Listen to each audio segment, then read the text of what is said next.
বিসমিল্লাহির রহমানির রহিম। আসসালামু আলাইকুম। এই যে দেখছো এখানে একটা রেসিপি, এটা হলো খিচুড়ি। এটার মধ্যে আলা চাউল, পুঁই শাক, মিষ্টি কুমড়া, গাজর, বরবটি, পেঁয়াজ সব কিছু মিক্স করে এটা একটা খিচুড়ি করা হয়েছে। রসুন দিয়ে, শুকনো মরিচ, পেঁয়াজ দিয়ে আবার বাগার দেওয়া হয়েছে।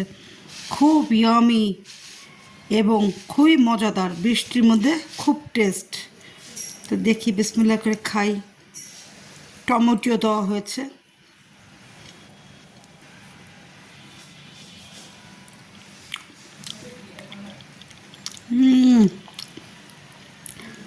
এভাবে একটু বানিয়ে খাও, খেলে বুঝতে পারবে কী কী দিয়েছি। শুনেছ? যে কোনো চাল দিতে পারো, ভাতের চাল দিতে পারো, পোলার চাল দিতে পারো, আতপ চাল দিতে পারো। চাল, পুঁই শাক, মিষ্টি কুমড়া, গাজর, বরবটি, আলু, অনেক কিছু দিয়ে এটা করা হয়েছে। এটা বাগার দেওয়া হয়েছে শুকনো মরিচ, রসুন, পেঁয়াজ, তেল দিয়ে।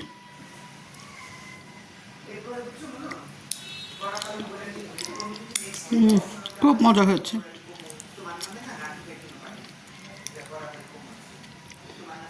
খুবই টেস্ট এবং মজা।